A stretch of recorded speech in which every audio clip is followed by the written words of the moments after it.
It's a really pretty phone, and maybe that's all it needs to be. Hey there, this episode of Some Gadget Guy is brought to you by you. Yes, you. All of the amazing people sharing content across social media and the generosity of my patrons at patreon.com/somegadgetguy. More info on those awesome nerds later in the video. Yeah, borrowing this phone from a buddy because I haven't spent a lot of time with the Moto in a while, and well, I've loved their phones in the past, but they're not interested in people like me saying nice things about their products, I guess. Moto RAZR Plus 2025. Interesting to me for two reasons. One, the Motorola revisiting, but two, it's another chance to spend some time with a phone that was designed in a lab to not be for me. There's no way I would rock a Flip as my daily driver or even my second phone, but it helps me reinforce the point I've been trying to make for years. A smartphone is not one thing. We should spend more time defining different types of phones, different experiences for different consumers. I can sit here and tell you all the pitfalls with this phone and all the things that it can't do, and I doubt that matters. I am gonna dish a little, don't worry, but no, seriously, this phone is not trying to be the catch-all pocket computer that my personal favorite phones are trying to be. It's just really pretty. I hate to say it, but Samsung was kinda right back in the early Flip days. This is a statement phone and should be judged on those kinds of criteria. When I put phones in categories, I like to highlight function. I'm not really the guy to highlight aesthetic. So a productivity phone should have features that help you get work done. Maybe something like a stylus. A photography phone should have amazing cameras and a great camera app. A gaming phone should not only be powerful, but also have better battery charging features and the ability to plug into another screen or a TV. And then we get to communicators. I've often presented communicators as the most basic and streamlined phones. We don't need a lot of phone to handle calls and messages and surf some social media. We can get that done cheap. If we want to spend up the food chain, a power user communicator might be something like a keyboard phone. But what about someone whose needs are more streamlined, but they still want to own something nice? And that's the win with a RAZR. It's a nice collection of materials. It's got a flashy copper and gold color combo. The hinge feels really nice. I know these phones are sold on all the novelties. I can prop up my screen and take a video call like I'm holding a makeup compact. Or I can hold my phone like a handy cam while I'm shooting video. I can compose my shot on a much smaller piece of screen. And I just have to wonder how much that stuff is really used after the novelty wears off. I'm just not sure these phones are being sold to people who want to use a bunch of computery features or care about screen on time and the high-end performance and the geek benches. I believe instead the Flip style phone is really good for helping some people minimize distractions, and it might help some other folks curb that FOMO feeling. I need a dopamine hit, so for no good reason, I reach up and I pick up my phone for a distraction and I just mindlessly scroll. There's literally a physical barrier to just doing that. Because I also think the RAZR could be a great solution for people who don't want to wear a smartwatch. It's a pocket smartwatch. One of the main selling points, this outer display is really good at doing the things I do from a watch or some of my fancy smart glasses. It's a gatekeeper. I can see all the notifications, but I have to open the phone if I want to do more smartphone stuff. And by design, that helps with things like battery life. The battery we can put in here is small, but there's an expectation you'll use the whole phone less and interact with the outer screen more frequently for the at-a-glance stuff. If the phone is not designed to be a device used all day, this is kind of a perfect adaptation. See, I personally really like smartwatches and smart glasses, so I don't like pulling my phone out of my pocket to see an alert. The RAZR can meet me halfway, at least on my notifications. And it's not to say that I can't do more smartphone-y things, it's just not great at doing smartphone-y things. In a pinch, you can absolutely fire up some video editing, or you could mix down a podcast or play some graphics intense games. It's not really built for that. But of course, being the enthusiast that I am, I tested some of those apps that I use for my benchmarking. The phone did not do great considering the chip in the phone and the price of the phone. I recently read another review of the RAZR Plus that made me chuckle. In the cons category, the author complained about the mid-ranger chip in this phone. Now, the RAZR Plus uses a Snapdragon 8S Gen 3. Far be it from me to complain about another reviewer or consider myself lofty enough to educate my reviewer brethren, but f*** off with calling this a mid-ranger chip. You see, in the name, there's a number, and that's how Qualcomm tells you how gooder or badder a chip might be. 8 is kind of their biggest number.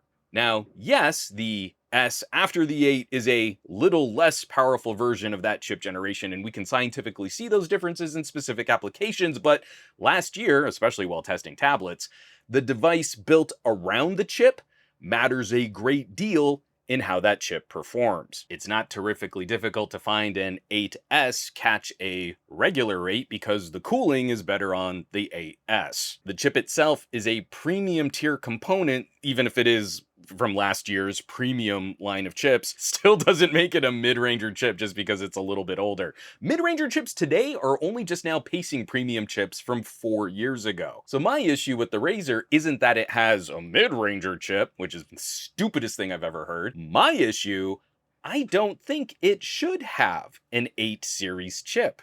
I think it should legit have a mid-ranger chip.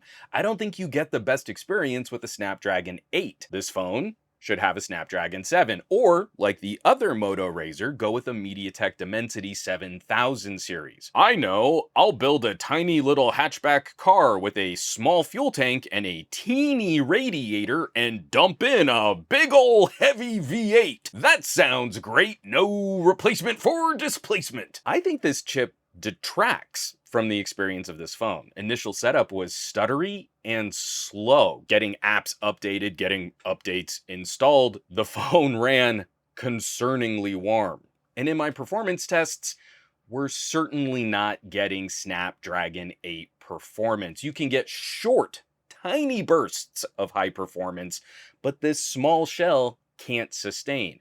I mean, only half the phone can really get heat out away from the chip. Just as an industry, I wish we did a better job of tracking phone chip power consumption. I'm kind of guesstimating here looking at my own experiences, but I think overall performance would probably feel about the same for communicator use, and a mid-ranger chip should use less power overall. You know, like how a sporty little coupe doesn't have the biggest engine, but it's a zippy, fun car to drive, and it looks real pretty. But I digress. The RAZR Plus limits are on full display, where we can't count on features like video output through a cable. Now, someone will come rushing in here and say, you can desktop mode wirelessly, and the lag is so bad. Performance is so weak wirelessly that, yeah, you can, but I really would not want to use that interface for any length of time. I can do it in a pinch.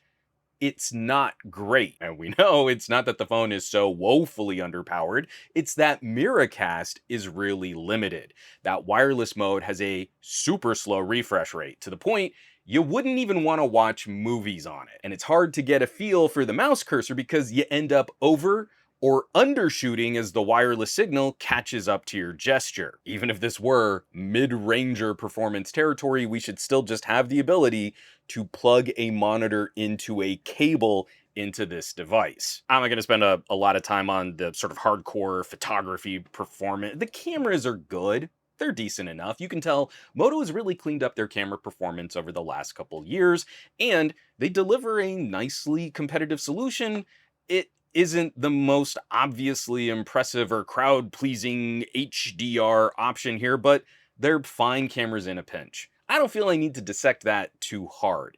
Buying a folding phone, you have to know you're already not getting the best camera sensors because of the depth of each panel, and this is the definition of a practical point-and-shoot camera. It's fine. It'll do you fine. Which is also the situation with Motorola software in general. It's one of the most basic flavors of Android. The custom stuff is built into apps, and there's very little effort placed on skinning the device or adding animations. You can see that immediately while you're navigating the UI. It's functional. But you take a screenshot and we're not even trying to animate the screen shrink. It just kind of pops into view. So we've got Moto apps and Google apps and notes and a couple different notes and some AI tools pre-installed, a little extra bloat than I would like to see.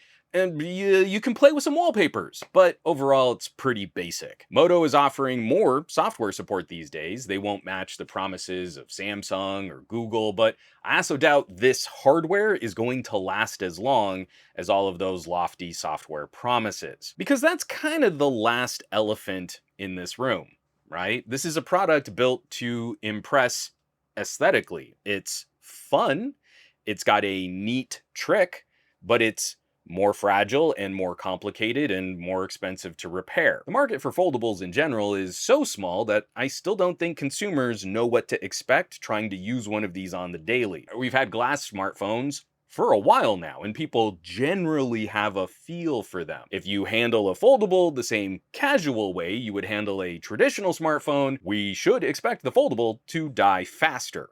At least Moto puts up some warnings and advises against doing things like clipping the phone to your pocket. Samsung shows that off in their ads and commercials, and they should really be sued for it. It misrepresents a product that has very little consumer education on how it should be handled and used, but I digress again. Moto correctly tells you not to do that. I feel we can wrap this up. A little shorter review, but like I said, I just wanted to check in on what Moto was doing and spend some time with a phone I normally wouldn't use. And it's kind of verified exactly what I need to see. This is a perfect example of a phone that is not for me. And I can break down all the things it can't do and all the concerns I have with it, and literally none of that matters. My preferences don't matter here. And I know this is a fun, attractive phone for someone out there who's going to love it. I'm not sure how much more audience there might be for folding phones in general. I think we're reaching the bulk of the audience that might be interested in the idea of a bendy plastic screen with a hinge. I think it's hilarious that manufacturers are still presenting these products like they're so radically new. We still see Samsung in Unpacked explaining how folding phones work like we're idiots. You see, guys, the panels need to be thin because when you close it, it's two panels side by side, and that means it's twice as thick. Let me explain it again. You know, Samsung, I think consumers get it, but I think this market is voting with its wallet. About 7 years into this folding experiment, it's a small slice of the pie, and I don't think folding phones are going to get dramatically larger in market share. So it's important that we link up the right products for the right consumers. This is the prettiest way to make a communicator phone. It's fun. I think people will enjoy the novelty of having a flip phone again. I'm not sure that this makes a statement anymore, but someone who wants the nicest version of this idea has a terrific option here. I gotta say, it makes me really sad here in the United States.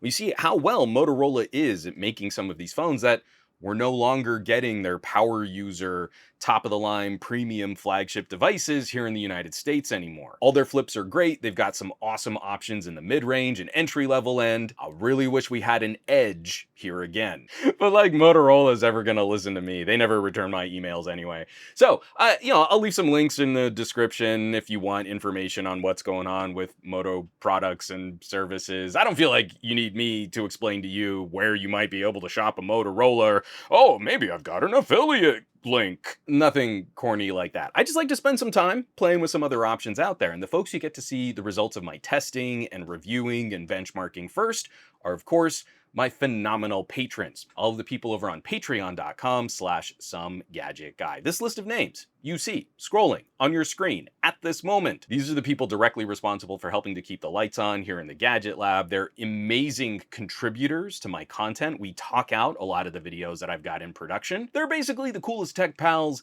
in the universe, so I hope you'll check them out. I hope you'll consider joining the community at patreon.com/SomeGadgetGuy. Now, you know where you can find me around the rest of the internet at SomeGadgetGuy, basically everywhere. But these days, I'm trying to spend a bit more time on the Mastodons, a little on the Blue Skis, and a lot less so on the Facebooks, Threads, Instagrams, none at all on that dumpster fire site, and I will catch you all on the next review.